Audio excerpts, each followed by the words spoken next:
Okay. All right. So share the screen. All right. So we're continuing the consumer behavior, session that we started off, and we said that we must understand the way our consumers, that is financial services consumers, actually react to products and services, and the way they come to buy, that is the decision point that they take in arriving at what they have to buy or the services they have to procure. So we're learning some of the almost what do you call the psychology of the consumer's behavior, the kind of things that underlie their attitudes and their behavior towards financial services. And we're saying that because the financial services is a very unique kind of services because it borders on our welfare. And anything that borders on people's welfare, the decision points are very, very critical. And so as service providers, we have to understand that psychology in order that we can make a very good propositions to the consumers, ones that would actually immediately, kind of correspond to what they're looking for, or there would be some kind of congruence between the consumer and the service provider's perspective. So that's what we're looking at. Now, we started discussing the heuristics, which we said that heuristics is a kind of short cues that take decisions because of the complexity of the financial product or the financial services. And so there are certain short cues or there's certain short guidelines that guide people's responses to that. And one of them is what we call asymmetric discounting. Now, the term asymmetric or asymmetric, as each way that you pronounce it, is actually when there is some kind of differentials in information availability. All right. So asymmetric discounting means that people are actually making decisions, so to speak, halfway without knowing the full information. And if they don't have that full information, they have a particular attitude towards how they can value that information. When we say discounting, we're looking at the extent that people reduce or devalue certain activities or certain items. All right. So when we say discounted by 5%, you know that that value has been reduced by 5%, isn't it? So when we talk about asymmetric discount, we're saying that customers use certain measures to value product and services depending on their context or the time space. All right. So when you tell somebody that I'll give you 100 Ghana cedis on Monday or next week, and then you tell them, but that 100 Ghana cedis, if you wanted the money now, I can give you, let's say, 80 Ghana cedis. Preferably, as we saw in last week, what do you call examples. They may say that, okay, give me the 80 Ghana cedis. Why? Because of time and value.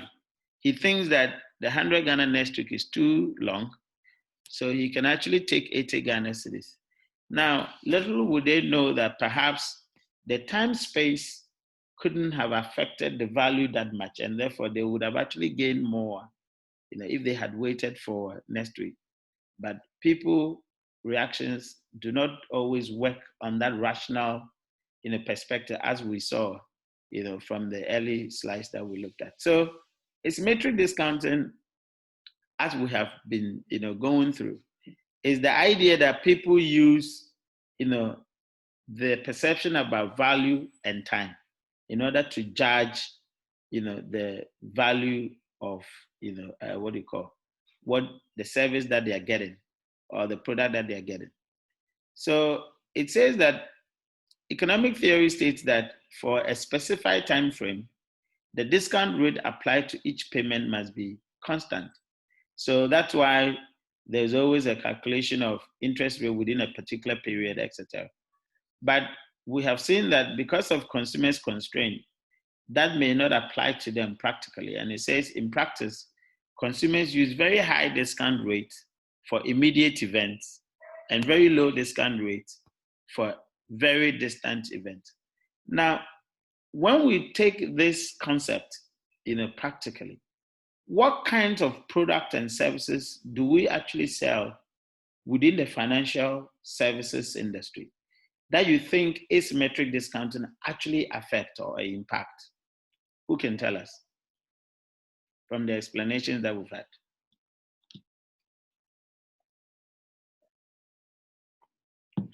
Yes? Asymmetric discounting. Which of our products and services do you see that there is an impact of asymmetric or effect of asymmetric discounting on them, and so customers behave differently on that? Pump up, pump up. Yes, I'm listening to you guys. Investment. Investment. Okay, Bridget, explain. Let's take the treasury bill for instance. What you're buying, they give a discount rate before they apply whatever rate they are giving you. So I think you are buying 10,000 Ghana cedis. Yeah.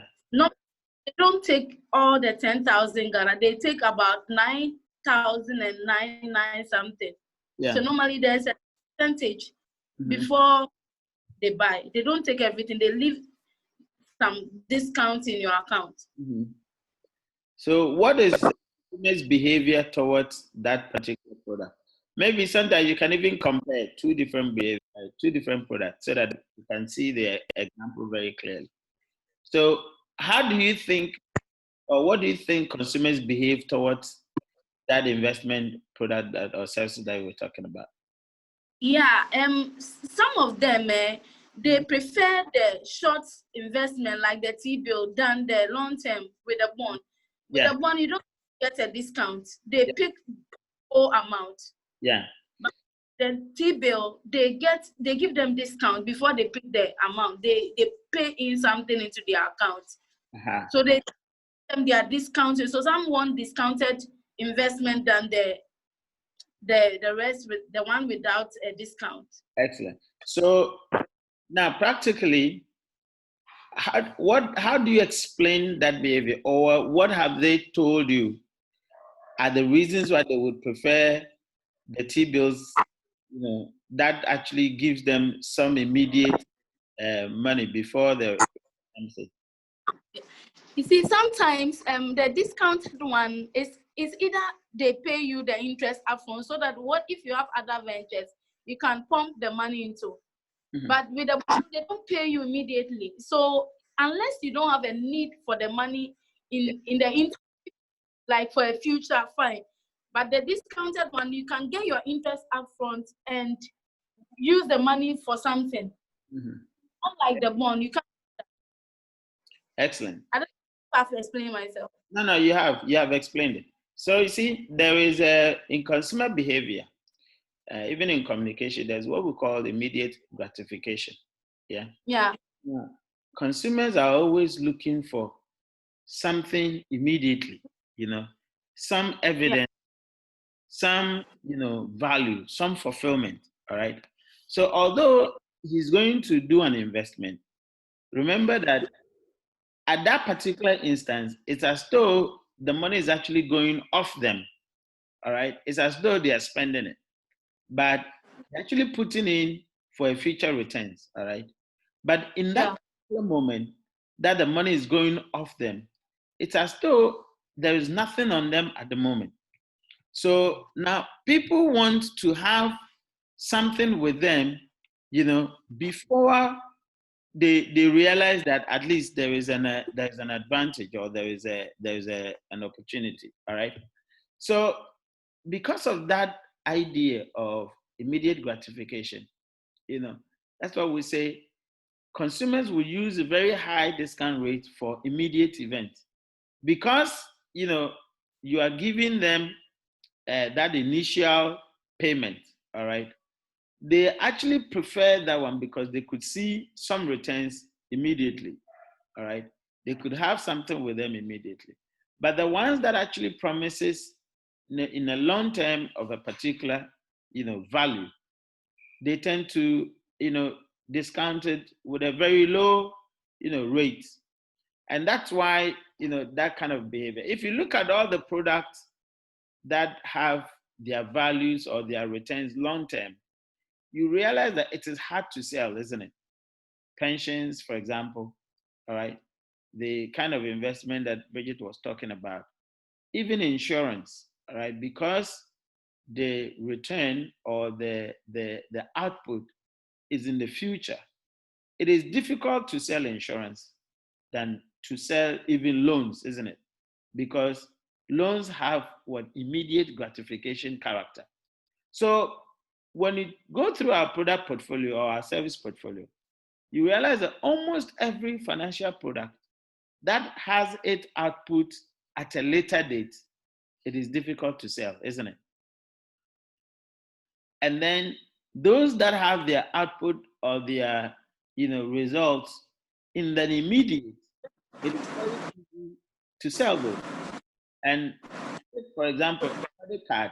That's why credit card, for example, has a very high appreciable rate because immediately you get the money, you don't even have the money, but you can still what spend it. All right.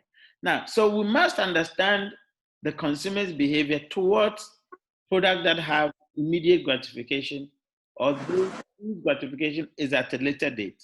And then understand how do we then remove the barriers, all right, for selling those products, those that have a very, discount, what do you call, very distant future, in order that we can actually accelerate their acceptance by the consumer quickly. Any questions or contribution before I continue? Any questions or contribution? All right. So you realize that recently, when you look at the way financial services are now selling pension schemes, and I've seen some billboards around.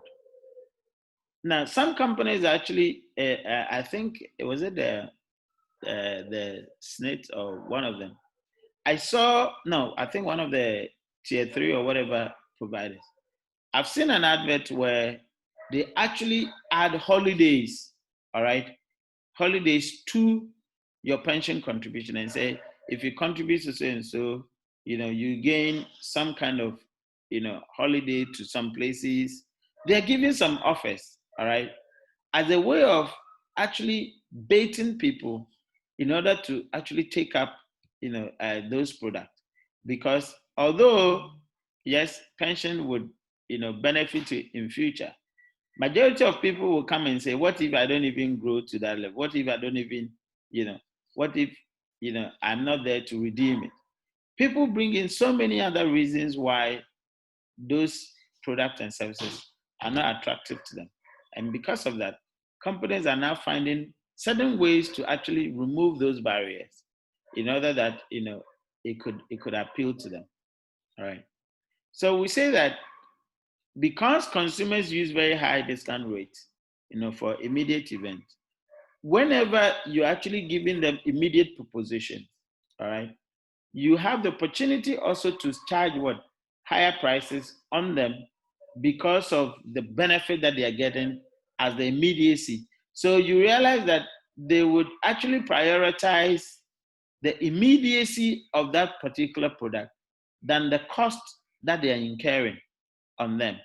All right. Whereas when it comes to a very distant product, the value is actually on the what do you call, how much is it that they have to actually pay off, because the value is so, or the returns is so far off, distant, so they don't see the value, so they transfer the value into how much is it that they're supposed to contribute, at that immediate period. And that's the behavior of the consumers in that particular period. So we say that higher discount rates are used for smaller dollar amounts And the primary reason is what? Lack of self-control and willpower, amongst consumers. Any questions or contributions on that? No. Yeah, Robert. Um, I'm a bit confused here, so let me ask to clarify. Okay. So this sentence of in practice, consumers use very high discount rates. We are talking about their perception. Yeah. Yeah. Is it about not necessarily the practical amount, but the perception of how they value the product. Right. Okay, so their perception of how they value the product. So they will perceive it in a positive way, in a higher way. That's when it is something that they have instant gratification, as we are saying, and then opposite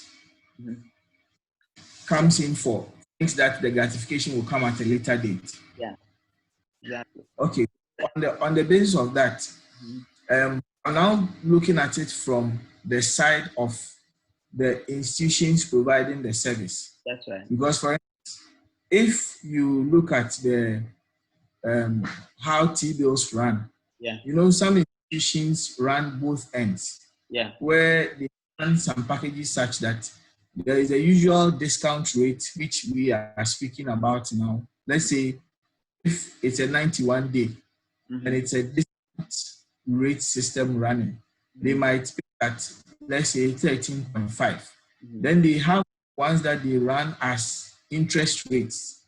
So when the consumer picks the product up, they might not discount it and give them the instant gratification now, but would give the interest with the principal at the end of the period, just as fixed deposits run, but it is still running at the treasury bill platform.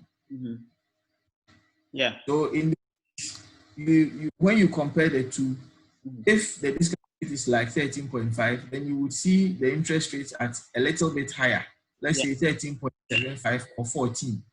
So I'm just asking, in this case, it means based on the fact that customers usually prefer instant gratification, the provider of the investment will also now play on it in such a way that if you do not perceive the other one, where I will give you your interest and your principal at a later date, then it means I'm going to give you a lower interest as a discount rate and give you a higher if you are ready to wait because of, let's say, inflation.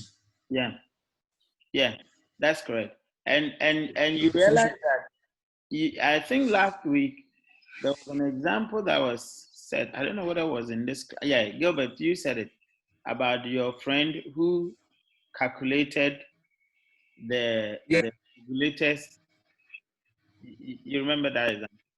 Yes. Yeah, and so although the regulator was slashing the amount of money that they can pay, all right, to people who wanted their monies to be paid in a very early stage or in an accelerated manner, he was prepared to go for that one, isn't it? Sure. Exactly. So that's exactly what we're discussing here. That consumers, because the gratification is immediate, they are prepared to sacrifice more, all right, for that than when the gratification is in the future. And we see that examples, in even what do you call the choice of cars. You know why people say they don't like diesel cars? Although diesel cars cost less to maintain in terms of fuel. All right. Do you know why? Does anyone know why? Dora, I'll come back to you on the tier 1 and tier 2 and tier 3. Yes, please. Yeah. Do we know why people don't prefer diesel cars to petrol cars? Don't prefer diesel to petrol. Yeah, a lot of people prefer petrol to diesel cars. Well, they claim it sometimes, I think some time ago, the diesel cars that were produced made a lot of noise. Yeah. The engine made a lot of noise. Exactly. And then also the acceleration. A lot of people say diesel cars, they take a lot of time to accelerate. Yes. Whereas Yeah. in petrol cars, immediately you step on it, boom, it goes. All right. Yeah. Yeah. It's because Done. In the I think is it fractional distillation of crude. Yeah. The petrol comes, I think, it's the final product before diesel. So diesel will have to go through another stage of burning to be able to be lighter. Exactly. But whereas petrol would have been the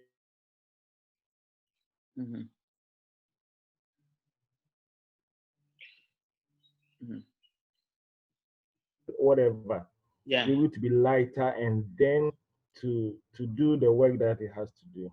So exactly. that gap, that transition, it's what makes petrol more, yeah. Exactly. Yeah. So that's exactly the principle that we're talking about. Any services or any product that has some perceived lag, all right, or some perceived lag in it. The attitude of human beings is about immediacy, all right, and the idea that we may not have it, all right, or you may not have, the opportunity to secure it, is actually what plays into the choices of immediate gratification and future gratification.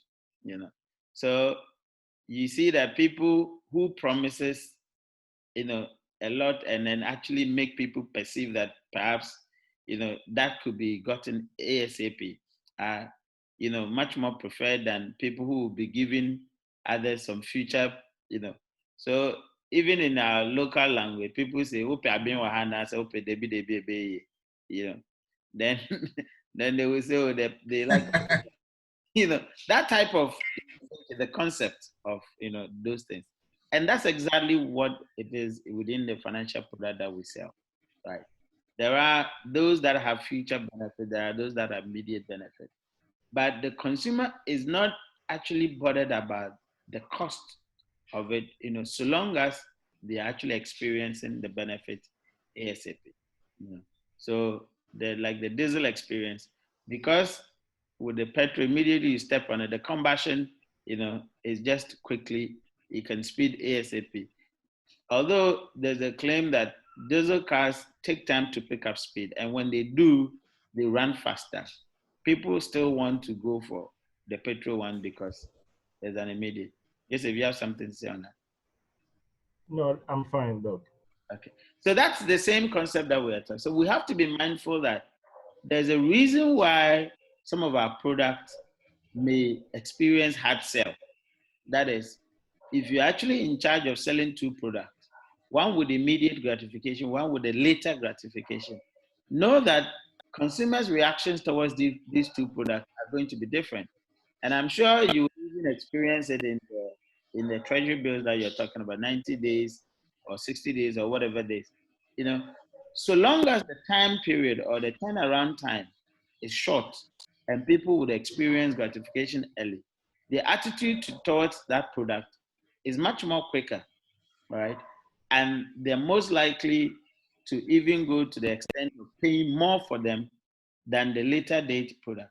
And that's why you have to look at your approaches in selling these two products differently. All right. So if the gratification is at a later date, then in terms of your pricing, are you considering staggering the pricing? Or you're considering one-off payment, or you're considering, maybe. So you've got to look at what kind of price strategy must you employ in order that can actually bring the attraction of the product forward, because already the product has or is in the disadvantage because its redemption or its fruits is actually in a later date. That in itself is a negative. And then you're having a pricing strategy that actually asks for people to pay immediately. That will not work. So you're supposed to look at the trade-offs and see where can you actually bring forward the attraction in order that people can immediately, buy. Typical example was when insurance companies were actually selling insurance on quarterly basis, the premium, those who were asking customers to pay the premium on a quarterly basis were turning around quicker than those who were asking, until the NIC came to say that premiums have to be paid once in a month. And I think Barclays then, it was Barclays, took advantage to maintain the quarterly payment. And I saw that advert in their branches and say, if you take insurance from us, we'll pay off your monthly, your annual premium, and then you can pay us monthly. I don't know, Bridget, whether you are aware of that at the time. Yes, it's still ongoing. It's still ongoing. So, when we do a motor insurance for you, there is an upfront payment you pay.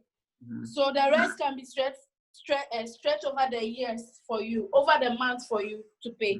Mm-hmm. It's still ongoing. I don't know if. And is it popular? He said. Is it popular amongst consumers? Yes, that is one of the advantage we have over other banks. I don't know whether the other banks are spreading over their insurance premium, but it's a selling point for us, and customers opt for that. All right, Loretta, do you guys have the same? Hello, Loretta. Hello, Loretta. Okay. Gilbert, do you guys have similar products? Sorry, it started raining here and I missed the.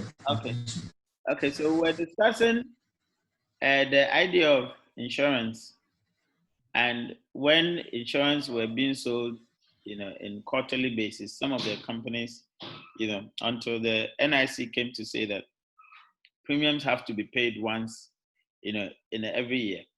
Barclays then, which is now ABSA, maintained that quarterly, payment, staggered payment, so they can actually attract customers. And we're asking whether you guys have similar arrangement or. Okay, no, we don't. Okay. Yeah. So we're saying that whenever the product, benefits or its output is in a later date, one of the many ways to attract consumers to it is to look at how the pricing scheme is done, in order that you can push forward its attraction. Because the attraction at a later date, we say that consumers actually use very low discounting rates for such benefits, and so one of the ways of making sure that you can enhance the attractiveness of such product or the sellability of such product is to perhaps look at the pricing scheme.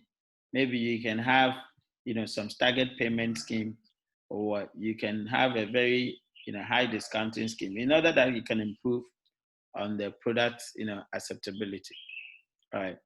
I hope it's clear on that. If you have any questions, you can ask on that. So that's the asymmetric discounting function.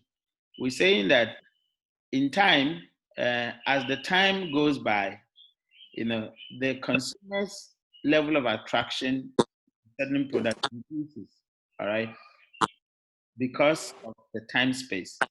As so the shorter the time period in terms of the product benefit, the more attractive it is to consume. All right. So you see that the value is actually high within this time period. As the time goes by, the value reduces. All right.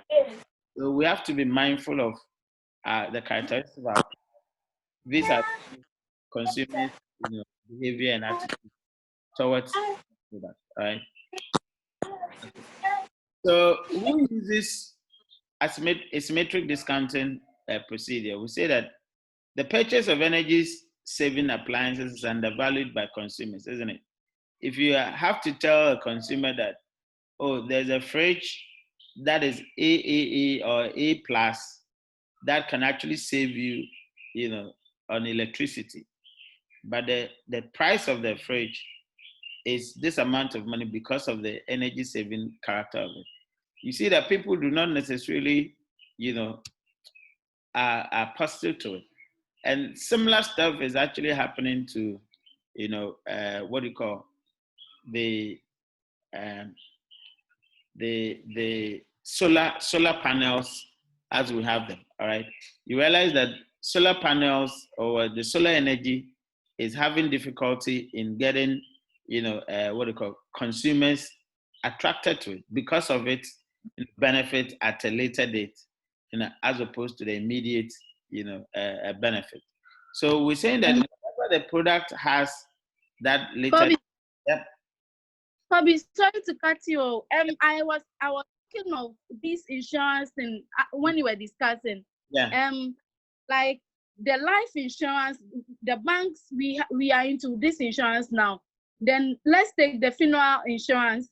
Yeah. It got to some time that it was difficult selling because when customers pay their subscriptions, and they show that they don't gain anything. Mm-hmm. So now, well, with ABSA, we thought of upgrading the product. We enhance it. So now, if let's say you pick the life protection plan and the whole year nobody dies, you just come for 10% of your premium you have contributed. So now yearly customers can come in and make a claim if nobody dies. Exactly. Like 10% of their premium contributed. I think it has changed people's opinion about the product, and now they are buying it. Excellent. So that's a very good example. And you see the way you have to change people's attitude towards the product by just altering, on the benefit set. Because the point is that some people believe that as for their family, they live long, all right? And living to the age of 90, whatever, all right? If you have such a customer, and majority of them are ages, between 50, 60, they think that they have so much time to go. And per human beings calculation, they do not have to think about cost implications now, all right?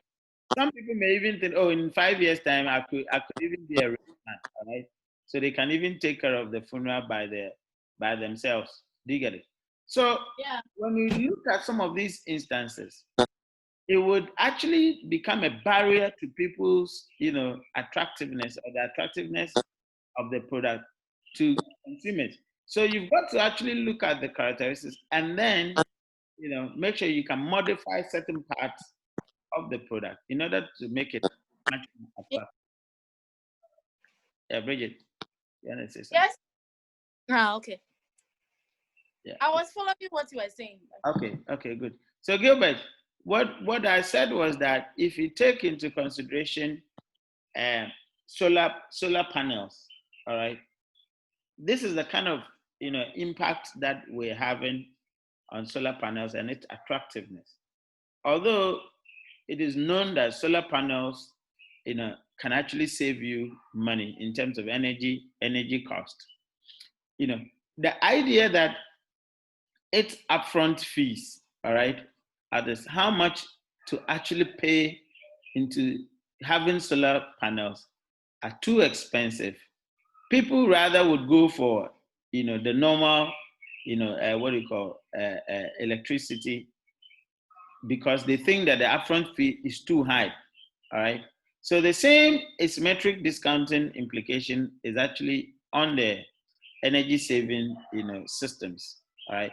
The idea that they have to actually put forward large amount of money in order to benefit. And the benefit, as we were actually, talking about the diesel cars and the petrol cars, it's even in a way, impacted. It's like it's over time before you realize the savings, all right? It doesn't actually feel that it's, that the most attractive, option to electricity, etc. You get it? So these are some of the, things that we have to see. The bottom line is that we need to always evaluate the characteristics of our product, all right, and services. Which of them offer accelerated gains or immediate gratification? Which of them offer, a later gains or a future gratification? And then ask ourselves, what are consumers' attitude to these products? How do we actually change the product characteristics in order that it would be much more appealing to the consumer? And one of them is, just as Bridget actually explained, how do we push forward some of the gains?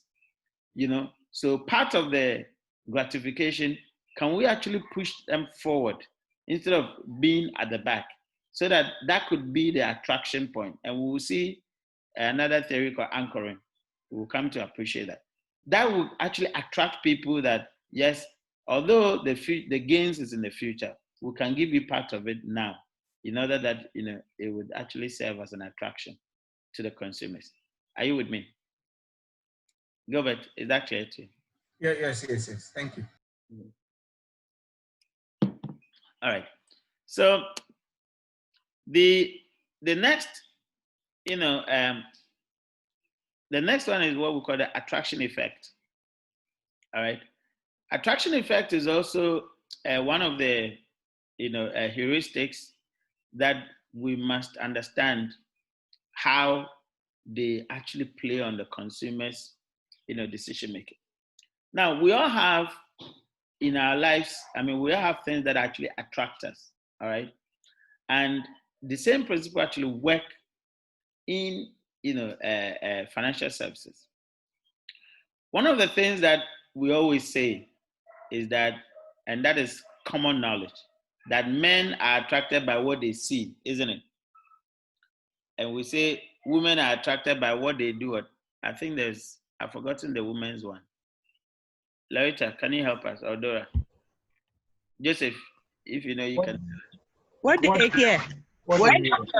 Exactly. They say men are attracted by what they see, women are attracted by what they hear. All right. So if you know this simple prism and you want to attract a man, certainly you know what you have to do, isn't it? You're not going to do what they hear because men don't listen to what they hear. All right. And if you look at that principle clearly, you can even transfer it onto why social media is what it is now, all right? When you go to social media pages, majority of times on women pages, you're looking at their dresses, so they like a lot of photos, and that's why a lot of women are on Instagram, yeah? So a lot of photos, a lot of, every time in their life, they take photos. Of course, there are exceptions, all right? So I wouldn't say that it's a general rule. I wouldn't say that it applies to everybody, but there are exceptions to it, all right? But the general rule is that women like a lot of photos than men, isn't it? So because the opposite sex actually like to see. So it's a common principle. Now, when you go to Twitter, for example, there are so many men there because, women like to hear. So a lot of times men are actually tweeting here and there. And when they meet you, they are telling you their stories about what they have been able to do, isn't it? They will brag a lot. So that tells you why men brag, all right? Because women like to hear, all right? So the same principle is actually transferred into financial services. We must understand what is the attraction or what attracts the consumer, which part of the product. And you see, when we say product, of course, it's an aggregate. But don't forget, product becomes an aggregate because of what? Its parts, isn't it? That's why we say, every product has, its segment, all right? So the product itself has different parts. And as we saw from the beginning, we said financial product is made up of what?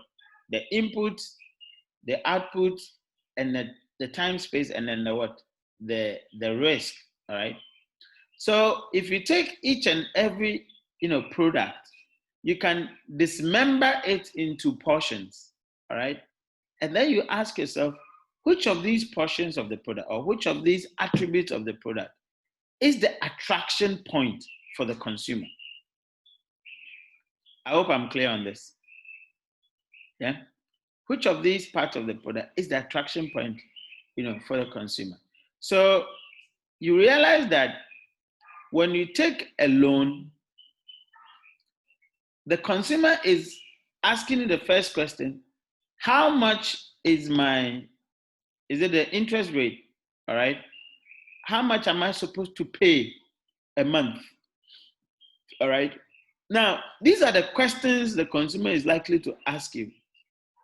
Now, majority of times, they're not going to ask you what is the penalty for not paying.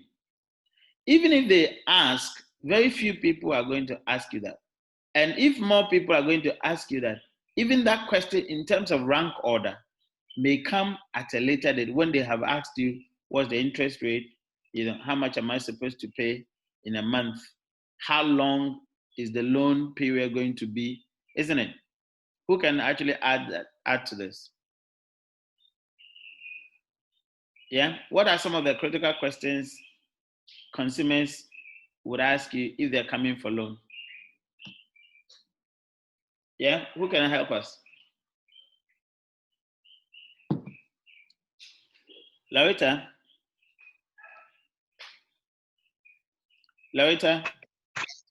Some will ask if there are any charges, like processing fees and those charges before the facility itself is granted. Excellent. Any charges before the facility is granted? Yes. What else? What else? Hello. Yeah. Sometimes some want to extend the period.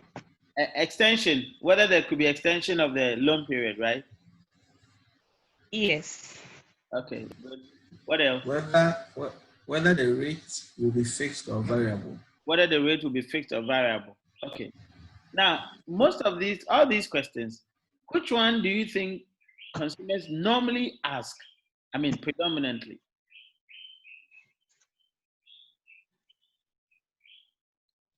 The monthly deduction. The monthly deduction, predominantly. Yeah? Yes. So, because they want to know how much they would have to spend after the deduction has been made. Excellent. Now, so when you're selling a loan product to a consumer, what do you tell them first? Or what are some of the things that you think you tell them first to get their interest?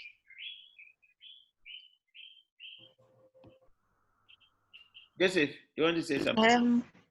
No, Kobe, the last bit of it, of the question, what do we tell them? Yeah, I was asking that, what do you tell consumers if you want to sell loan to them? What do you say first?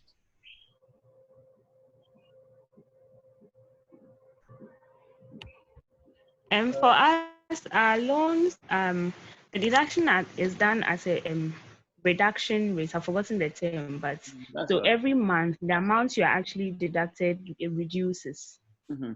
So people like to hear things like that. Exactly. So the point we're making is that the attraction effect is that you have to first of all identify what attribute of the product serves as the attraction to the consumer, and then match that with your selling point or the kind of thing that you say to the consumer.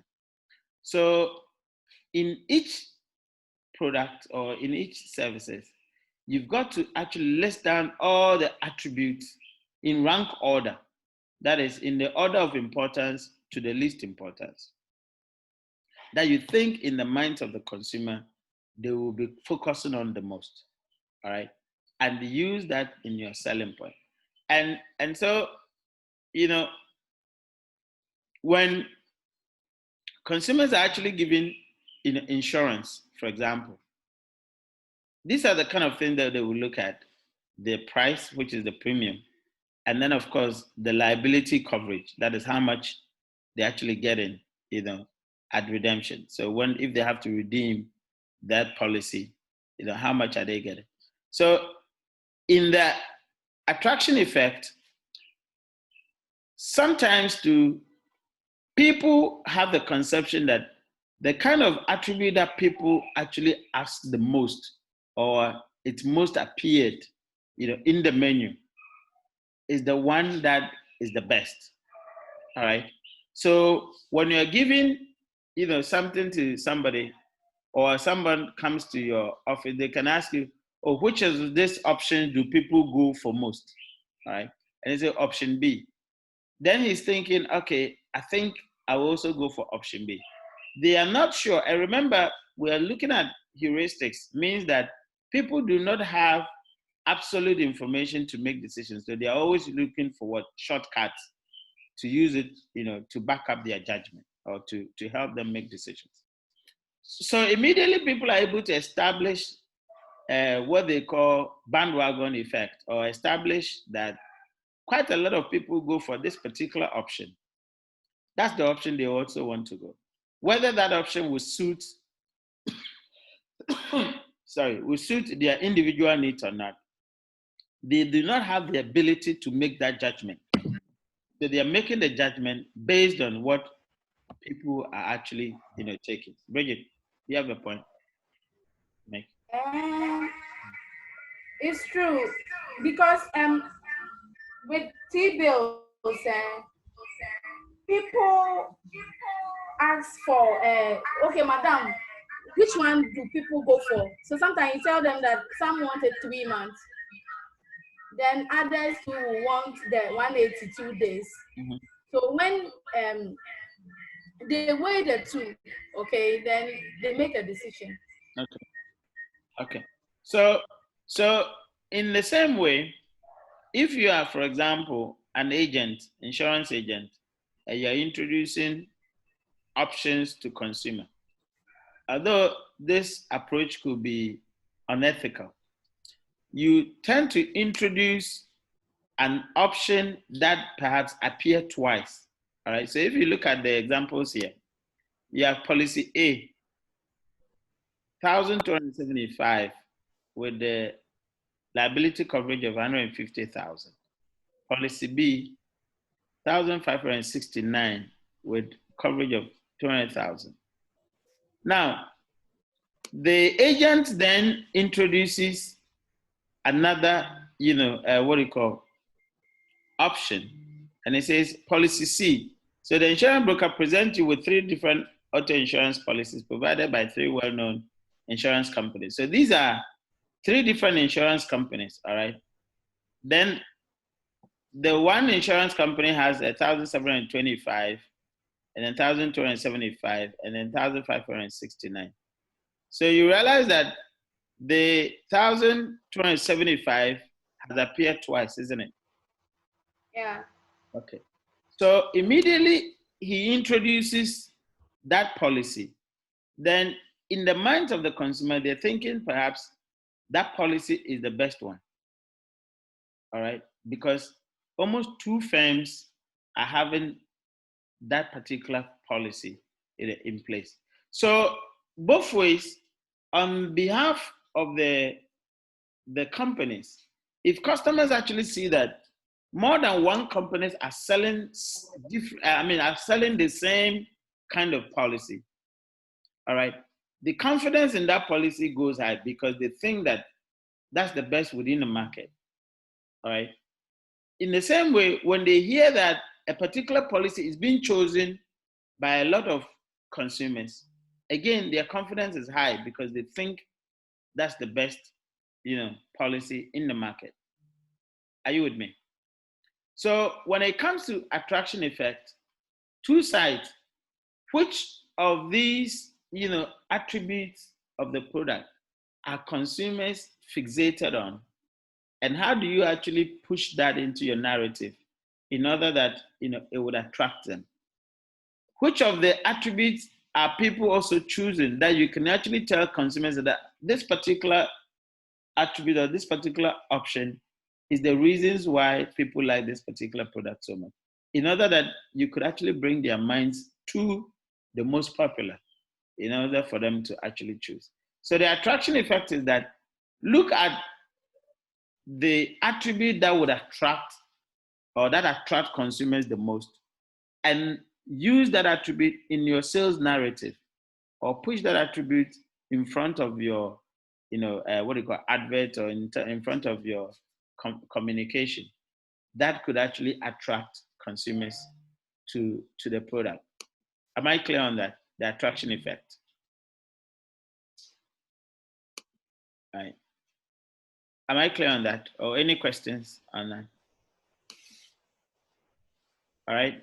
Okay. So we're saying that the attraction effect definition is that the attractiveness of an option increases when new options dominated by that option are introduced to the set of choices you have seen, which we just saw. And then agent brokers showing substandard options to prospective buyers with the intention to bias their choices. So that could actually be an unethical situation when you want to bias people's choices by using that, and especially if that is untrue. All right, that could be against the laws. But the general notion is that you have to actually look at the way consumers look at the product. Which of the product attributes could actually, sort of attract them, and then use that in your communication or your conversation. All right. Now, there is also what we call anchoring and adjustment. All right. Again, the anchoring and adjustment works just like the attraction effect. All right. That human beings, we anchor or we get fixated on certain things. All right. And as time goes on, we use certain variables of certain attribute to adjust our initial thinking. All right. So there again, let's go back to the traditional sayings that we say men, are attracted by what they see, but that becomes the anchor. All right. Over time, they will be adjusting their position as they get into the relationship with you, isn't it? So we always anchor or we use something as the point of attraction. And as we go along, that point of attraction is adjusted, or our perception is adjusted over time. All right. So anchoring and adjustment, just like we explained it in attraction effect, you want to look at what attributes would people anchor on or would hold on to in making the decisions, and what attributes would they use to make the adjustment as time goes on. Do you get it? So these two attributes are important to know in order that you could, work on them to, one, connect the consumer, and then two, as the consumer wears off in time, they could be adjusting their behaviors according to how you want it, so that they do not actually come to say, oh, I thought the product was good. I realized that it's not good anymore. Why? Because the first instances where they got adjusted or they got attracted to the product, they got anchored to the product. Over time, they are making some adjustment in their perception, and that could actually affect the product, quality, according to how they see it. Is that clear? So they say that one of the things that investors use the purchase price of stock, that is how much they bought it, to assess their sell decisions. Investors revisit the price of sold stock after they've sold it. So if somebody is actually, or somebody has a stock that they bought and the stock price is going down, all right, majority of times convincing them to sell because the situation could get worse off is difficult, because he's actually looking at how much they bought the shares, which is the anchor price, all right, in order to make the decision to whether to sell or not. But the decision rather has to be what is the future price. But because people have the tendency to anchor, all right, they may not look at the future price. They're rather looking at how much they bought it, in order to make a decision whether they sell or not to sell. Is that clear to you guys? Is that clear? Yes, sir. Okay. Yeah. Any questions on that? And this means that, and if you look at the third point, it says most popular portfolio mix for university professors' retirement plans is 50% bonds and 50% stocks. Studies show that most professors do not change this mix even as they age and their life circumstances change. All right. That means if you are selling products of this nature to the professors, which is according to study. It doesn't mean that it's the same situation now. Then the question is, no matter other product that you sell, their anchoring is what? On the mix of bond and stocks. So it is difficult for you to sell other products to them unless you could actually show them potentially, best value other than what they have, or maybe introducing another mix to what they have. So we always have to be mindful of what are people's anchor, or what are people using, what attributes are people using as anchor, and what attribute will people use for their adjustment, and make sure that you could actually go accordingly.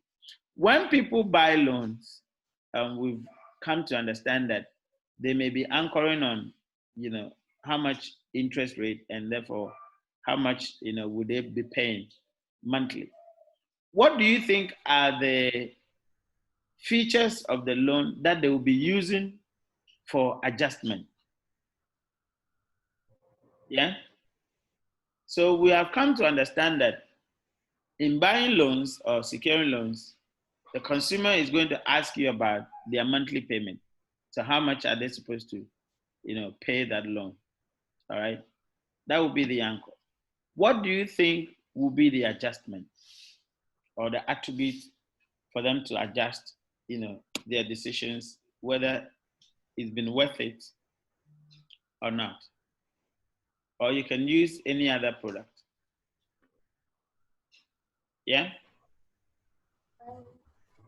Kobe, sometimes them getting what they are paying, they also want to ascertain what they will be paying at the end of the period. Let's say if it's 60 months. Yeah. Our calculator sometimes pull out the whole amount you pay during the tenor.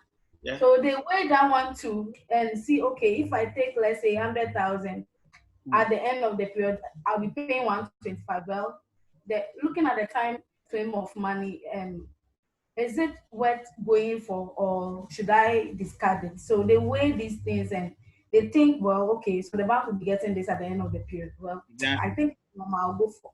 Exactly. So some want the total payment for the tenor before they make the decision. Okay, that's a good point. So they early on anchored on the monthly payment. And then that decision is adjusted by looking at how much money would they be paying at the end of the loan period. And that will come in and say, I'll be giving the bank too much money. And then they will look at whether there is an alternative, product that they can actually go for, isn't it? It's the same thing as mortgage, all right? So if someone is considering mortgage or building on their own, sometimes they will anchor on the immediate gratification, because mortgage, immediately they could have the house and move in, all right? So that perhaps can be the anchor. But then they will calculate how much at the end of the tenure they would pay to the, the bank or the mortgage provider. And then they will be thinking, I think I should actually do the building myself, all right? So again, we've got to actually understand the attributes that people would use or will anchor to make the decision, and the attributes that people would use in adjusting that decision. And then see whether we can play around these two attributes in order that we can offer value to the consumer, right, in making the decision. I hope it's clear. Yes. Right. So to evaluate an offer, consumers use a reference point to form an initial judgment, which is anchored, and then adjust their judgment based on additional pieces of information. So the additional pieces of information is what we should also identify. What pieces of information would people use, in order to adjust that decision? So in the mortgage example, if you go to the consumer and they say, oh yeah, I know you can give me the house. Maybe you're telling them, oh, once you sign up, we can give you the house just next month. That's great. But remember that they are going to anchor on the idea that they will pay you X amount of money at the tail end. When they bring in that question to you, how are you going to solve it? So you've got to find an answer to the question that, but I'll be paying you 5 times the price that I could have spent or the money that I could have spent in building. Then you have to have a counter and say, well, but that means also that, you would have to wait for X amount of years, or there's a possibility that somebody could actually squander your money, possibility that the person who's building your house couldn't have actually done a good job. So you've got to actually come in with other counter claims that would actually discourage them from choosing the option of, a building just because of the adjustment decisions or adjustment pieces of information that actually come in. So you do not only, look for anchoring points to appeal to the consumer, but you also look for some adjustment questions that will come into the conversation in order that you can actually counter it. Otherwise, you will be sitting there and saying, that's true.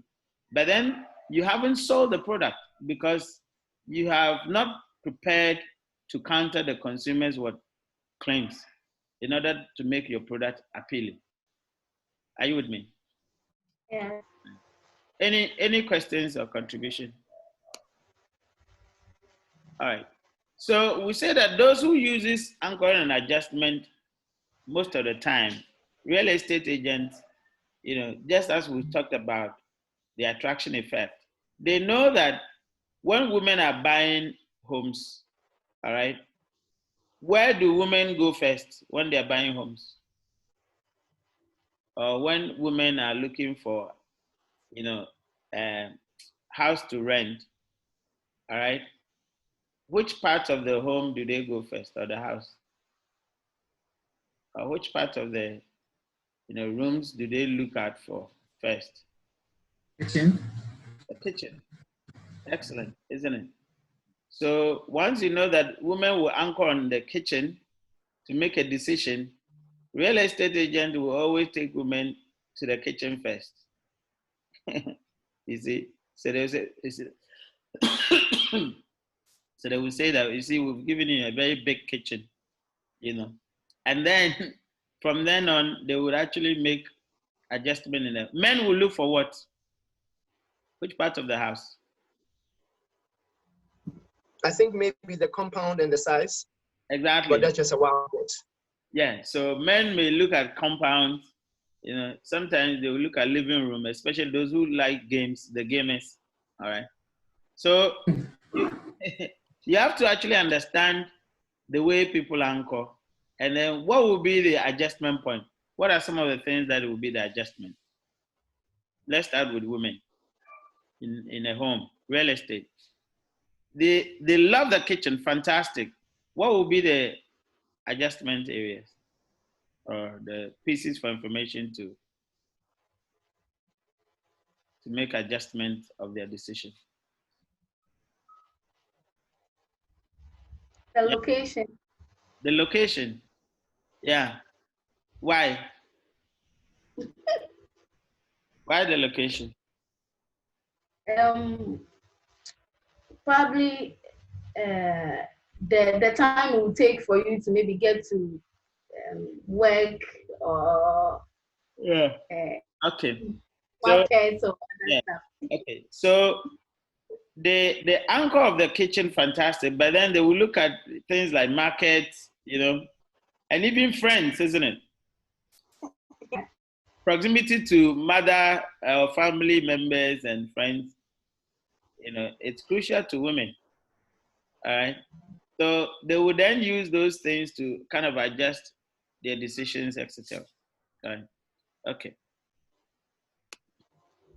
So the next is effect of emotions. Again, remember we're looking at heuristics. We're looking at shortcuts that we use for decision making, and we're saying that all these are irrational. All right.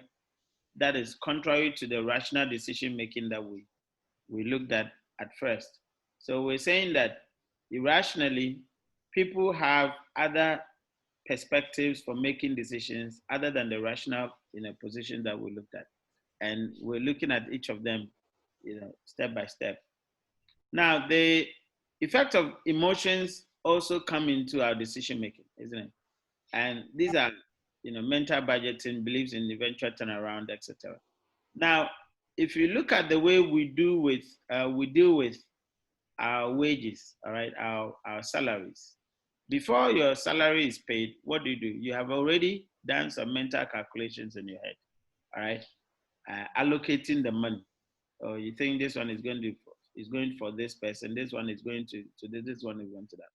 Without necessarily, having a rational approach to it, whether indeed, the impact of that allocation will be right or wrong in you. And especially when we are actually receiving a windfall, right? When there is an anticipated free money somewhere, all that we do calculations in our head, and then we come up with a decision, right? So if you look at this scenario, John recently filed his taxes and found that he has $3,700 of tax returns awaiting him. He was only anticipating $1,200. John decides to use the remaining $2,500 to buy himself a small scooter just to have fun. Prior to this point, he never had any plans for making such purchases, given his outstanding student loans and credit card debt. All right. So here's John anticipating $1,200. All right. And then he gets to know that they're actually giving him $3,700. So you realize that when people are actually having extra gains or windfalls, they probably could make decisions that may not necessarily reflect their realities. And here, John's realities are that there's a credit card to pay, there's a student loan to pay. But because of the extra income that he's getting, he's already made other decisions that may not really sit well with his situation. All right. And these instances go with, some products like loans. All right. That's why we really have to monitor perhaps our customers who actually come for loans. So the person comes for loan and the economic situation changes and he's making, profits beyond what they anticipated. Now, because the consumer is actually making a lot of profit, in your thinking, they would actually pay off the loan, in due course or according to what has been planned. But little would you know that that is actually putting them in a different path. They will start allocating the money to certain things other than actually paying off the loan. The next quarter, economic situation changes, and then the person is struggling to actually make up the loan. And you're thinking, how possible can this be because he was doing well? Does that sound familiar? Does that sound familiar to us? Yes, it does. Yes. Yeah. Now, I'll give you a typical example. I remember when I was in, St. Augustine's, I think it was second year or so. It was only a week to vacation. Oh, I have already, a week to vacation, people have finished their everything. I've already squandered everything. In fact, I didn't have money. And, we used to do this shared bus. So STC, will come, people would actually contribute to have one STC. Those who are going to Takra, those who are going to Tema, those who are going to Kumasi, Accra, that kind of thing. Now, I didn't have money. So in my mind, I was going to get information to my dad, for cash. Then so I don't have transportation back home. So then they called me to go to administration. By the time I got to administration, they said, oh, my dad was passing by and he brought some money for me to. I said, oh, wow, that was wonderful. I didn't even expect it. That money that my dad left was so much that it can last me for almost half of a term, right? Guess what? Within that short period of 1 week, I finished the money and I still didn't have money to pay for the transportation. Because in my mind, I had so much within the short period, I was blowing it with friends. By the time I realized I didn't have money again, and these are some of the things that, happens to us. So mental budgeting, or that effect could actually affect customers and their performances with the way they treat a certain product. So we have to be mindful. If you look at even the way people read their bank statement, all right, they just look at it this way. They glance through, and then in their minds, they're just tallying things. Now, they can come back and say, oh, I don't think my bank statement is right. Why? Because they were just glancing through it without paying attention. So all these things can actually impact on product quality, all right? The kind of product we're selling to people, their perceptions and their mental judgment have an effect on that. So we have to be mindful of these experiences in order that we could actually plan effectively in dealing with consumers and their behaviors. Right? So mental account, daily expenditure, yearly expenditure, windfalls. Each expenditure is associated with one type of mental account. Price sensitivities are lower for short-term accounts, as we discussed that in the asymmetric discounting section. So with this mental budgeting, sometimes you mention a product price or you mention a price, and the customer in their heads, they are making references to maybe other products that they saw or alternative product that they saw. And then they will say, oh, but I think it's expensive. How do they come by that it's expensive? Because they have already done mental budgeting in their head, comparing that with alternative product or with how much they have. So their pocket is becoming a reference point in telling you that the product is expensive, not necessarily the reality of the market price for that product. Are you with me? Yeah. Excellent. All right. Any questions or contribution? Now, I have a small question. Yeah, Michael. Can you please go back to the previous slide? Okay. Thank you. Okay, so it may be because I joined this class late. Forgive me if that is the case. Yeah. But with the point, each expenditure is associated with one type of mental account. Mm-hmm. I don't think I fully grasped that. Okay, so we're saying that, for example, every type of a product will have a particular mental judgment attributed to it. So if you look at we say the mental account, that is daily expenditure. All right, daily expenditure, for example, could have a different type of mental behavior towards it than a yearly expenditure or windfalls. All right, so if you look at daily expenditure, which is different from yearly expenditure, sometimes people could actually treat the daily expenditure differently, all right?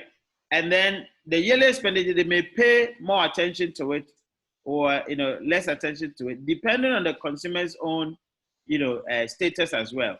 And then of course, windfall would also have a different kind of attitude or a different kind of behavior towards it. Are you with me? Yes, thank you. So if you look at the way, let's say that you are going to the market, all right? You have when you're going to the market to buy something, you scribble pen and paper, you use pen and paper to scribble something on the sheet, isn't it? Now that's a daily kind of activity that you're doing. When you're actually doing your yearly expenditure calculation, certainly it may not be just an ordinary pen and paper scribble, but you could rather be a lot more detailed on that front. You get it? So you would exercise different behavior patterns towards these things, depending on the the status of the consumer as well. Can you please open up on the last part? Yeah. Which one? Price sensitivities. Yeah. As we discussed in the the asymmetric discounting. All right. So it says that price sensitivities are lower for short term. Sorry. Gilbert, say it again. This phone. Gilbert. I'm just having a hello. Yeah, it's not you. It's my phone. You know, people keep calling me, so it affects the connectivity. Gilbert. I was just saying, Yeah. as you made a reference to the discounting, I got the point. Okay. Yeah. So that's the asymmetric discounting that we discussed. All right. So who uses mental account? So for price of a cup of coffee, save the life of a third world child. All right. So you look at the way NGOs or institutions actually use some of these things. When you want to reduce the effect, all right, the pricing effect on people, you want to break it down in a way that you can promote the benefit, as we explained in the asymmetric discount, than looking at the effect on their life. So you see, they say for the price of a cup of coffee, save the life of a third world child. All right. Now, underline save the life. All right. Save the life of a child. These kind of emphasize on how the price of coffee is too low. Do you get it? So you realize that the effect of price of coffee, or the effect of the save the life of a child on the price of coffee, makes the price of coffee very little to appreciate. All right. So, but when you actually calculate that price of coffee over a period of time, you realize that it is not too cheap as the statement suggests. Do you get it? So just like we discussed in the asymmetric discount, how do you actually promote some attribute of the product in order that its value is enhanced than its cost, that would have effect on the consumer. So you break it down in a way that the consumer will see more of the value other than the cost of it. Then again, for less than 50 cents a day, you too can have a term life insurance. All right. So the 50 cents, and then you look at the life insurance and its value. Obviously, paying 50 cents a day is too small. All right. And then for the price of 3 cups of coffee, you too can lease a track of your dream.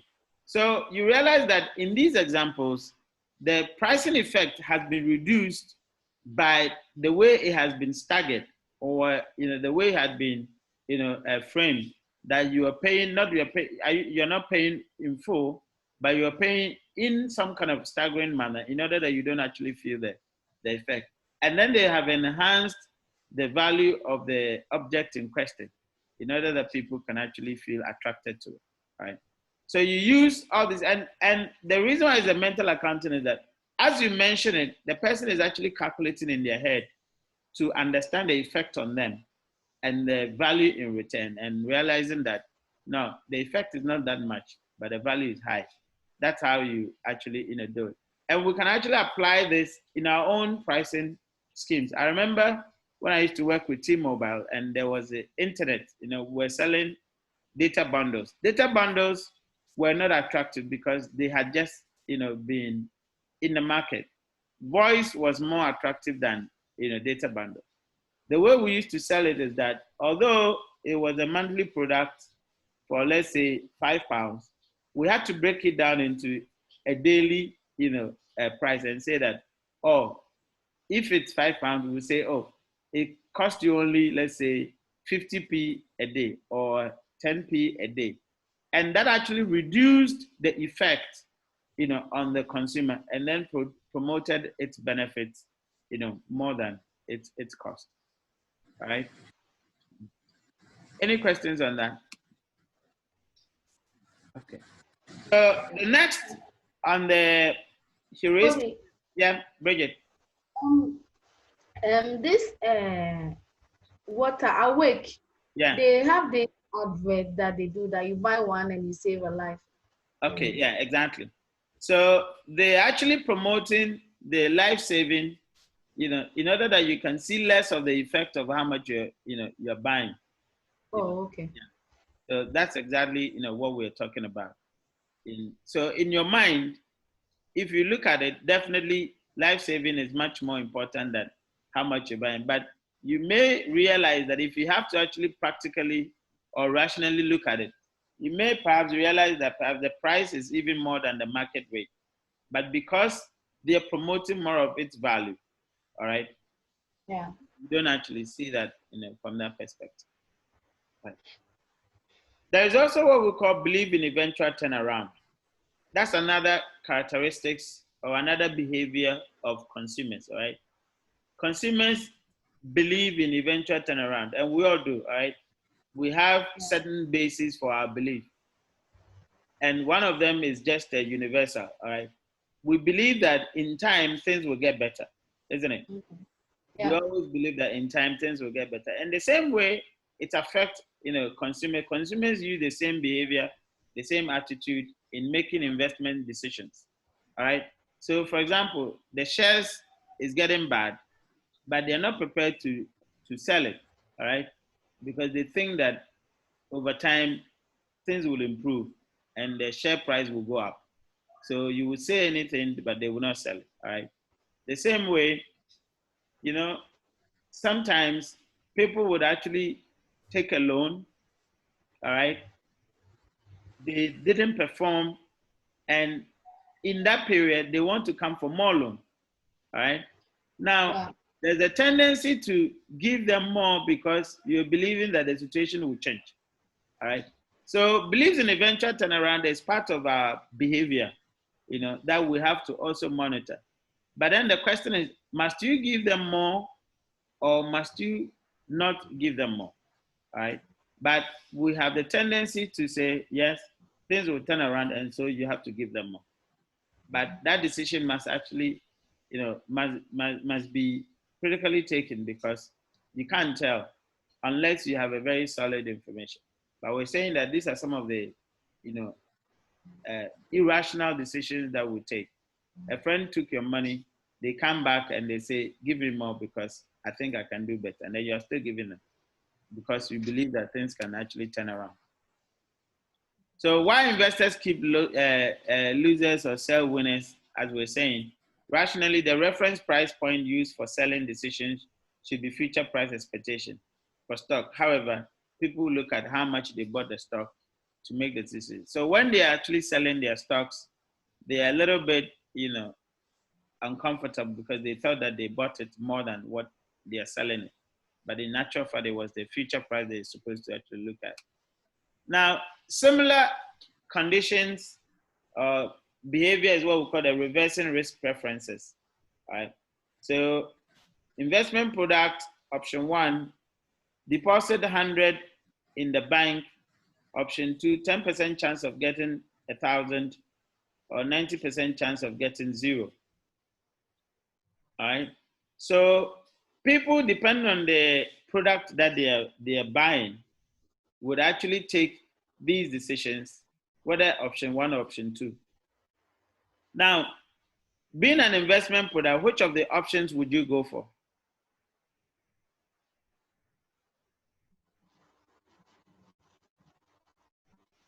So we have investment product, insurance product. Option 1 is deposit 100 in the bank. Option 2 is 10% chance of getting 1,000, yeah, or 90% chance of getting 0. And then insurance product, option 1 is pay 100 to the insurance company. Option 2 is 10% chance of 1,000 loss or 90% chance of 0 loss.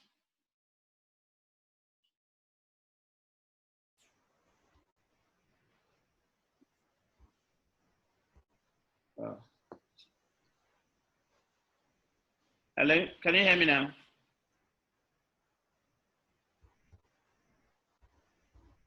Hello?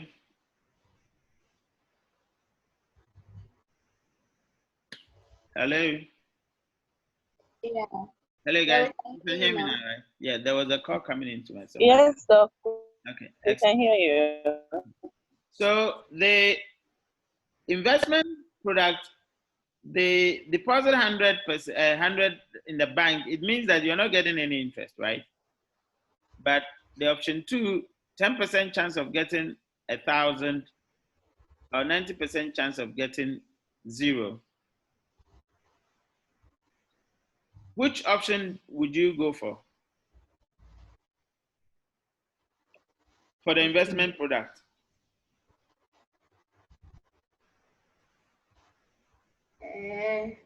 The option 2.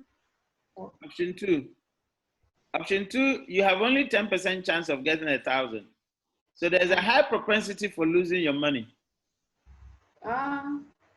Doc, I think it depends on the person who. Exactly. I may be wrong. I think we can draw a generalization.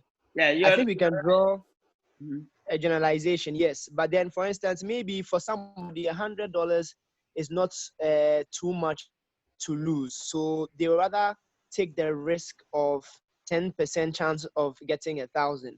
For somebody else, maybe $100 is too much to take a risk on. So they would just rather deposit it. Excellent. So you're right.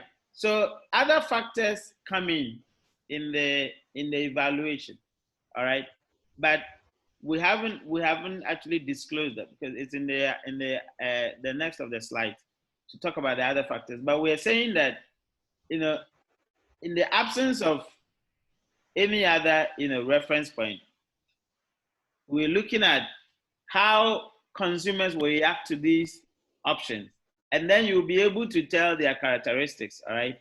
Whether they are risk averse or they are, pro-risk takers, and whether their economic statuses would actually come into the decision, all right?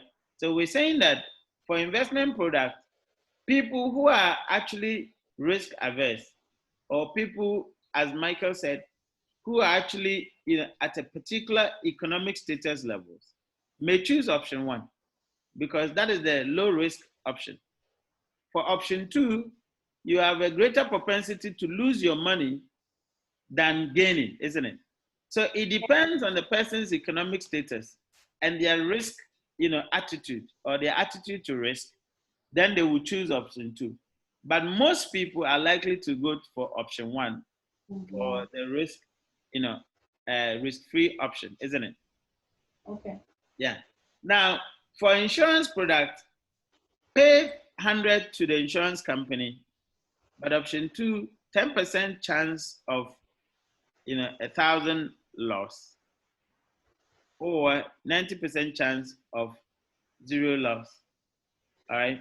So certainly for the insurance product, people are likely to choose option 2, which is the risky option for the insurance product, because surely you actually pay insurance just for a redemption, isn't it?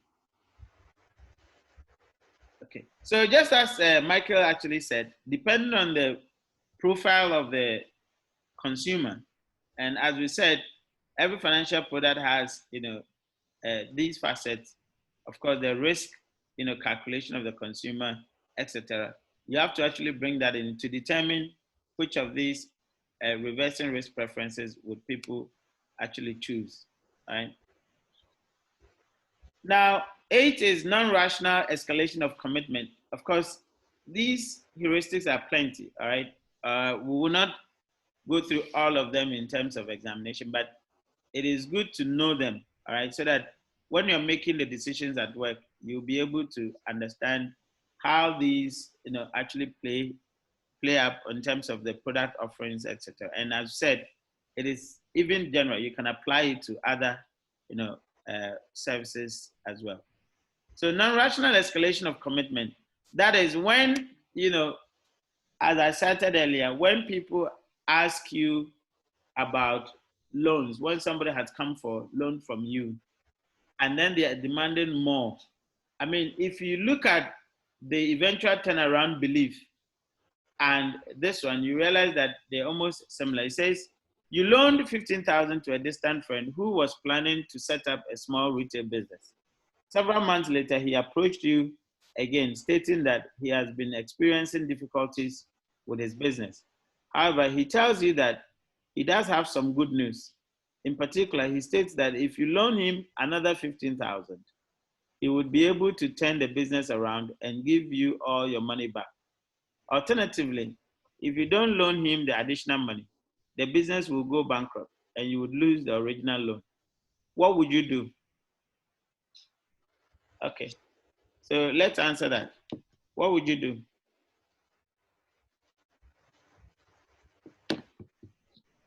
What would be the decision point?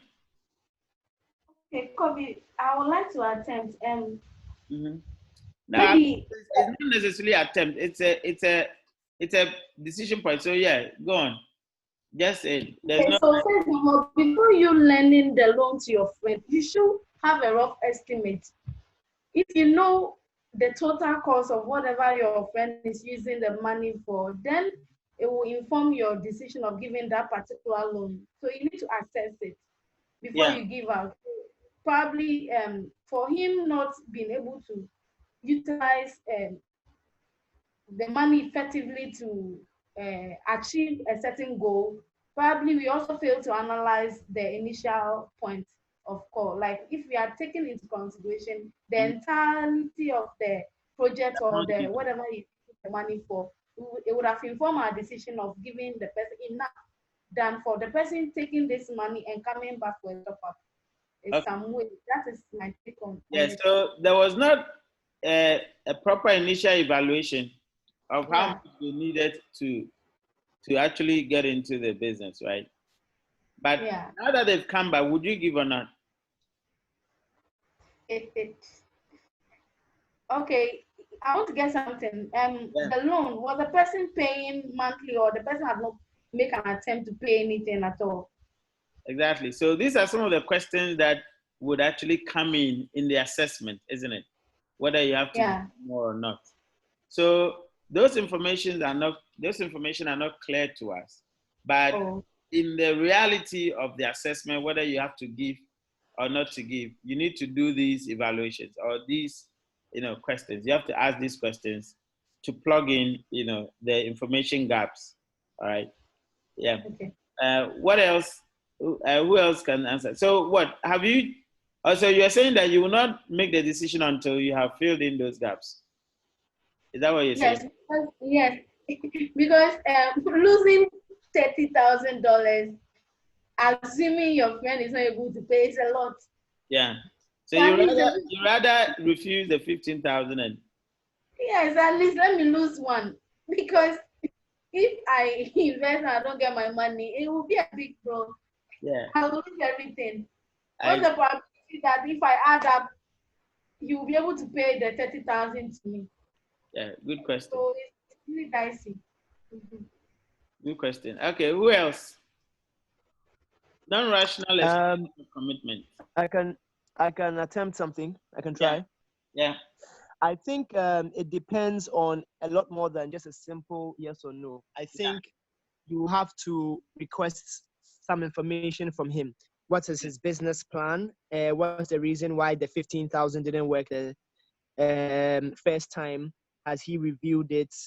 Are there plans to make sure that it doesn't happen a second time? What lessons has he learned? So on and so forth. And then with all those factors considered, you can then decide if it is worth the risk or not worth the risk. Yeah. But you can't make that decision based on what he's saying alone. You have to provide some sort of evidence as what happened with the first 15,000 and what he's doing differently with the new 15,000. Yeah. And I suppose some of the gaps could also be the industry, isn't it? The sector information. What's the scope? I mean, what's the landscape of that particular business area isn't it, broadly? Is it doing well or not? I mean, what is the economic outlook? So you look at all those information. All right, good point. So again, non-rational escalation of commitment. Other examples: spending more on an old car you recently repaired. Yeah. Yeah. So what would you do? Spending more on an old car you recently repaired, or abandoning it and buying a new one? Buying a new one would be best. Yeah, but again, there are some information gaps, isn't it? Do you have the money now to buy the new car? All right. This old car, had it been reliable in the past? So you would want to have some gaps of information, isn't it? Filled. Now again, do you have other pressing needs other than car? All right, all those information will come in. But yes, that's another, there's another one. Continue to wait on the phone for a customer service line to pick up. Having waited 10 minutes already, what would you do? So you are calling, what do you call, Bridget Absa, and we've been on the phone for 10 minutes already, but you're now thinking, must you hang up or must you continue to wait? What are some of the decision gaps?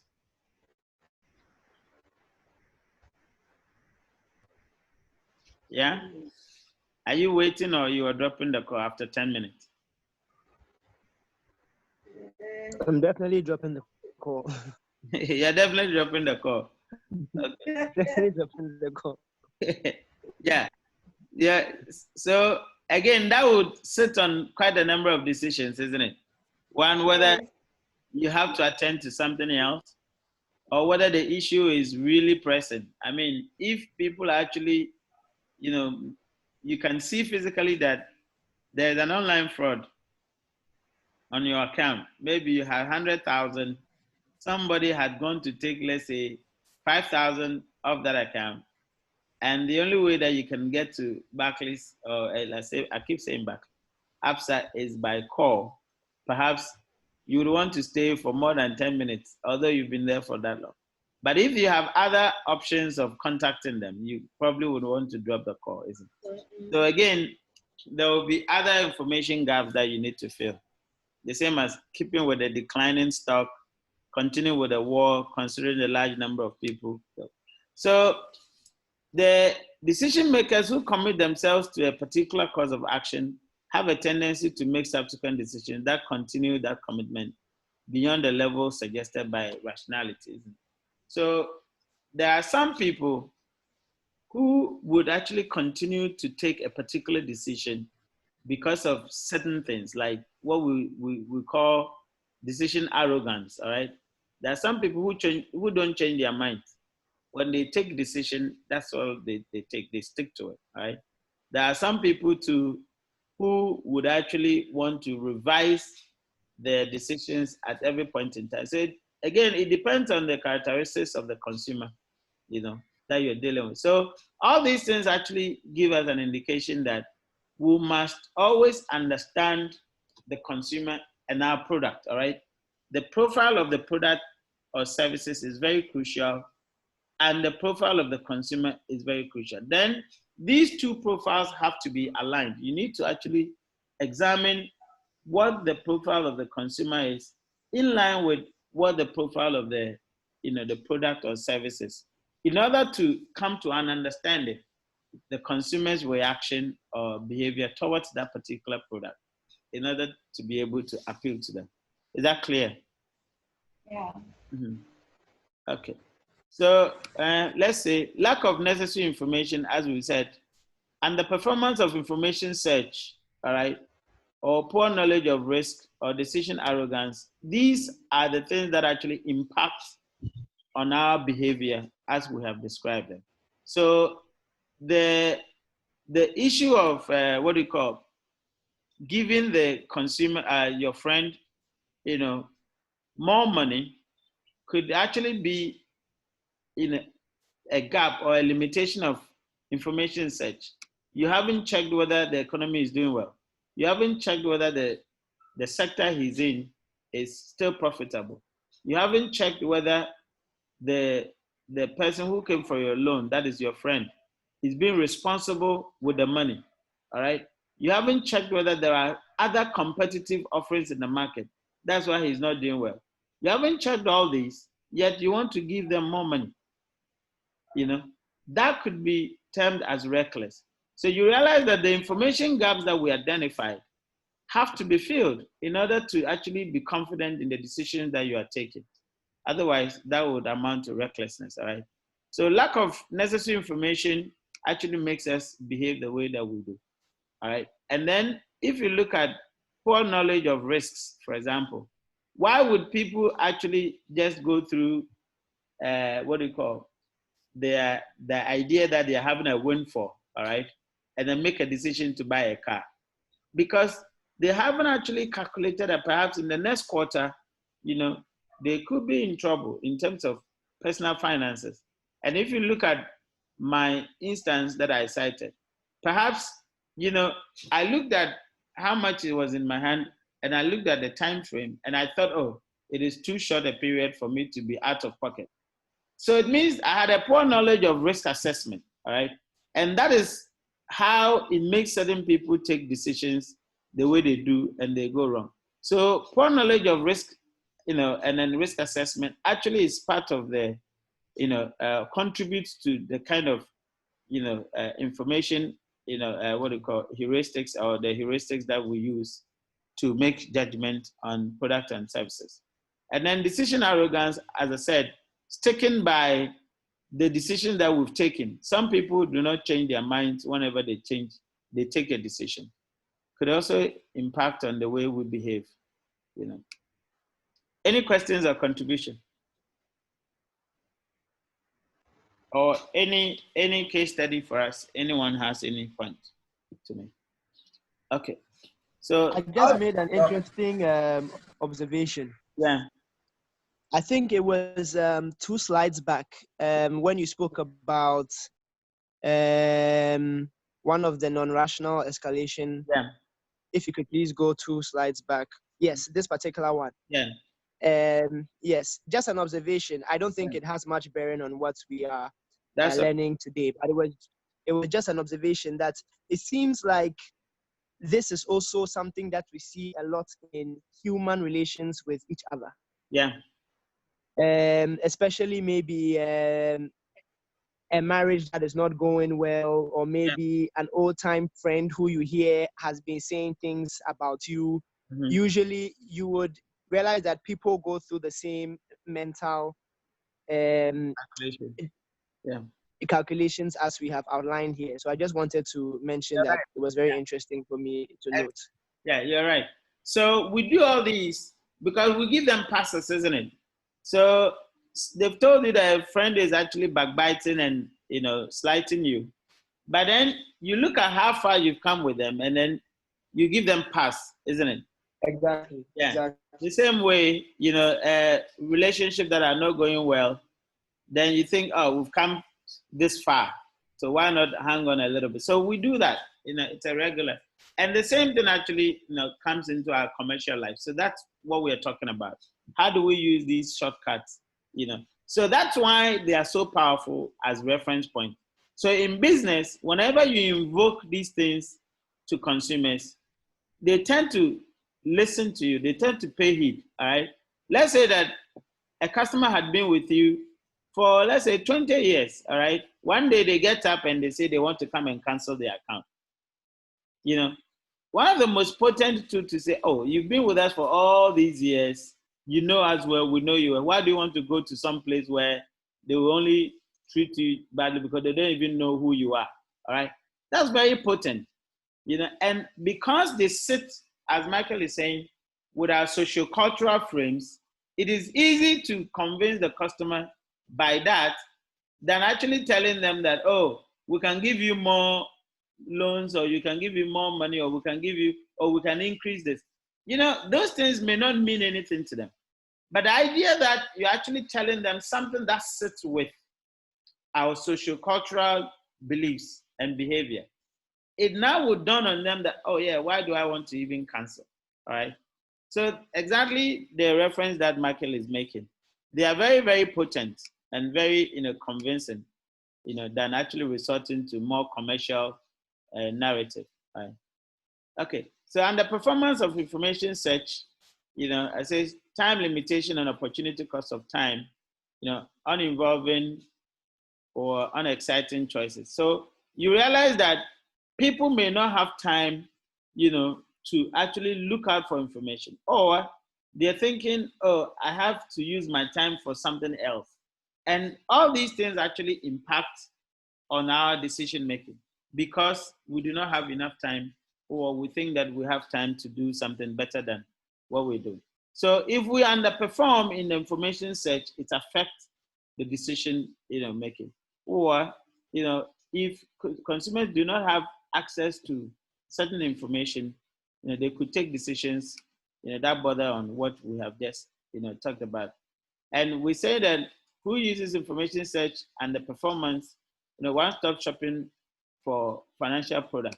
Like when you want to avoid customers going to other competitors, you try to put all information, on one, maybe on your website under your umbrella, and saying, this is us, these are competitors, all right? Now, knowing that the consumer may think, oh, I've got all the information we need because they gave us their price and they gave us competitors' price. But the point is that maybe the company has not actually been, honest, or has not actually reflected on the actual going prices for competitors. Yet the customer had believed it because they think it is too much time to be going out looking for other, competitor information. So companies that actually tend to give information about themselves and the competition tend to keep the customer with them because the customer is thinking, oh, I've got all the information that I need, without they going to look out for the rest of the information. All right.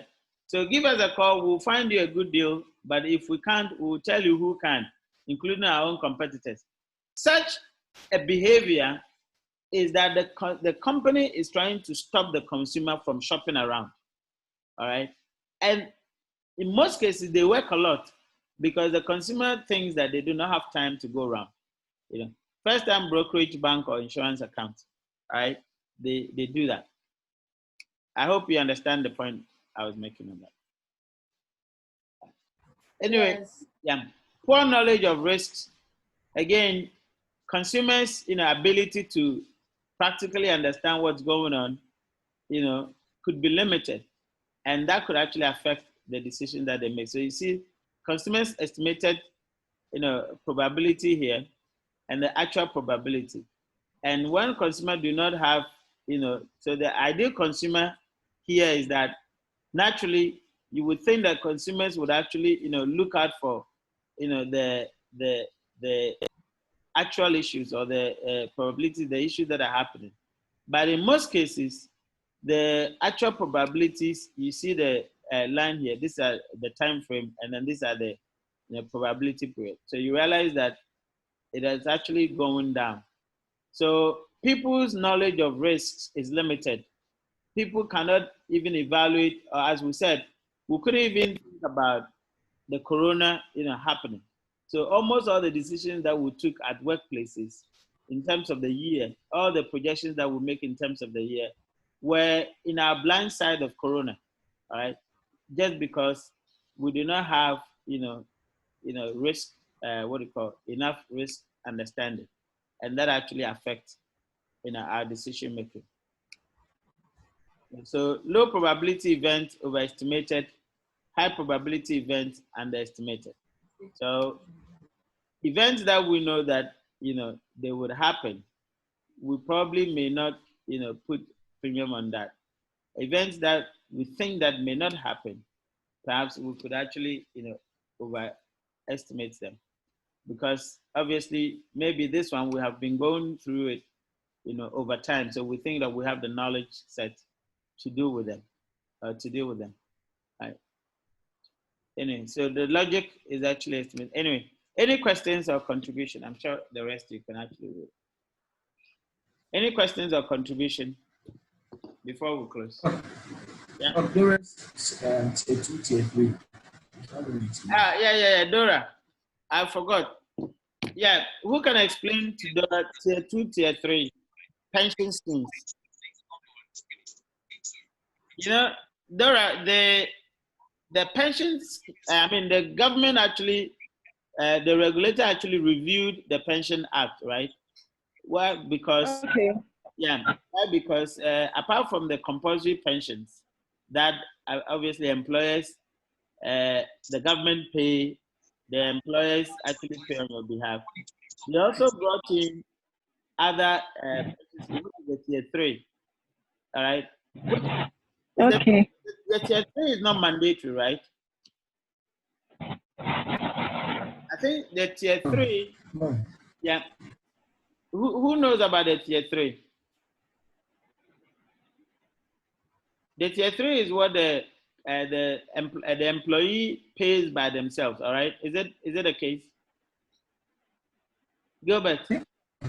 I think something around that, because initially there was a percentage that was going to SNET, and now they split into two. First, it was the I think 18.5, all was going to SNET, and now it's broken into 13 and 5.5, or 13.5 and 5. I've forgotten the actual.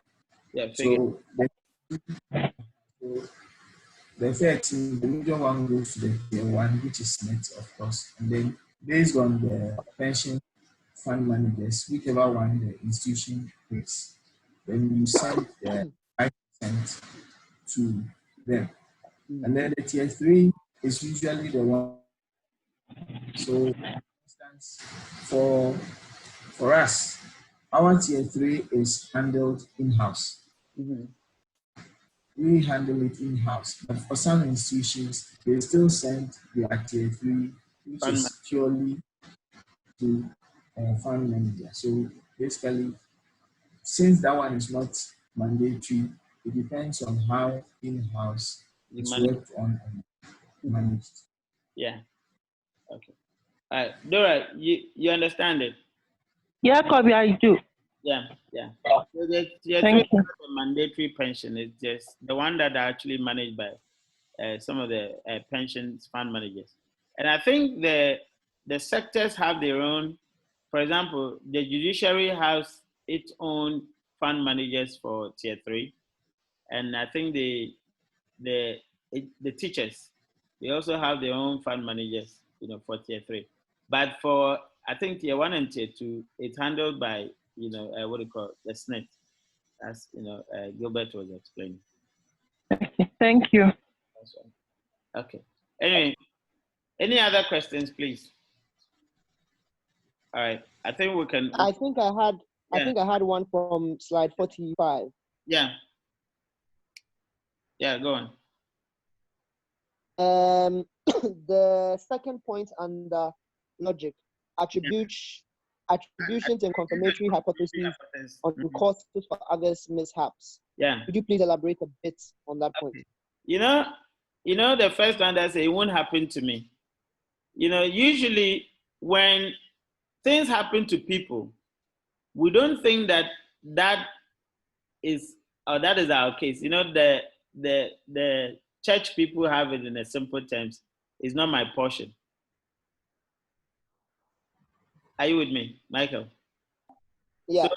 So when things happen to people, all right, when people have certain mishaps, we do not think that similar thing can happen to us, all right? And so we underestimate it. And I think recently, it's unfortunate, but if you look at the comments that people have been making on, Corona, all right, and the idea that people have died. Sometimes when you read some of the comments on Twitter, it's as if some people think that it is something that will not happen to them, and so it is through some people's recklessness that they have actually gotten that situation, all right? And these instances, we face them at work. For example, if you're selling, funeral policy, just like Bridget was explaining earlier, you get to people and you tell them that about funeral policy, and they're telling you that as for their families, they live long, all right? So immediately, they do not attribute others, issues to their issues and think that they absorb in one way or the other from some of these occurrences or from some of these happenings. Are you with me, Michael? Yes, sir. Thank you. Yeah. All right. Yeah. So as a financial service advisor, you coming from that end, you then have to counter that claim by giving the consumer instances that actually would let them know that indeed it can happen to you, because they are going to give you their claim that, I don't think it will happen to me, and they will have reasons for that. They may cite their family history. They may cite the reasons, maybe the idea that nobody has died in their family before the age of 80. They will cite certain instances. But then you coming from the service provision perspective, you have to have a counterclaim by making references to maybe the death rate in the country, certain research that suggests that although our great grandfathers lived long, we are rather living a very shorter period. So you have to have a counterclaims to that. Otherwise, they would actually reject the product, and the product would not be attractive to them. So that's what it means by attributions and confirmatory hypothesis on causes for others mishaps may not be attributed to some other people. All right. Any other? But Bobby, my observation with life insurance, let's say with the funeral one, is Ghanaians really respond to that product negatively. Nobody wants to die, so that product is very difficult to sell. Yeah, and that now, education plans. We have a product like we have enhanced our education plan with the life cover also on that education plan. So assuming maybe you pick a policy, let's say 1,000, there's a sum assured for you, the policy holder, and the insured, like your child. There's a cover we do for them. Assuming you've done this education plan and your child dies, there's a cover that an additional benefit to entice them doing the education plan. That one, get your money back, but some people still have doubts in that investment. Yeah, you see, generally with insurance, people really don't buy into it. It's difficult selling. Yeah, it's really difficult selling. It's actually steeped in sociocultural narrative. They say you don't use your mouth. You don't say bad things, otherwise they will come to you, right? Yeah. And because of that, people do not want to sign up to funeral policies because they think that once you sign up to funeral policies, you're likely to die or your relatives, may die. And for the fear of, death, nobody wants to do that. And as I said, people also underestimate, that potential when you have to say that, people are dying at the age of 50. They will tell you, but it's not us because my family, they live long. So they will underestimate, those ones. So it's actually steep in sociocultural issues, all right? In fact, even in the UK, for example, people were not signing up to, organ transfer because they thought that when you sign up to organ transfer and you are sick and they take you to hospital, doctors may speed up your death. They thought that doctors may speed up your death so that they can use your organ for somebody else. And there are all these kind of beliefs, all right, that are anecdotal. They are just, people's perceptions and beliefs. But they actually, work in terms of they become barriers in businesses. So you've got to actually know some of these things in order that you can counterclaim them, all right? Otherwise, they would impact on your, the sellability of the product or the attractiveness of the product. If you do not have very, compelling counterclaims, right? Anyway, all right, thanks, guys. And so we'll continue next week. When are we supposed to continue? Tomorrow. Tomorrow, right? What time? 2 to 4. 2 to 4. Okay. All right. So we'll continue tomorrow, guys. Kobe, please, I don't know. Can you explain how your scoring for this class will be? Is there any group assignment that we will do, or how? Yeah. I wanted us to get to some points before I introduce the assignments to you guys. Okay. At least once you have, enough understanding on some of the key areas, then, I can actually give you the assignment. All right. Is it going to be individual or group? We'll think about it. Maybe we'll do it individual group. Okay. All right. We'll think about it. Okay. All right. Thanks, guys. And see you tomorrow. Okay. Thank you, sir. Okay. Bye. Thank you. Bye.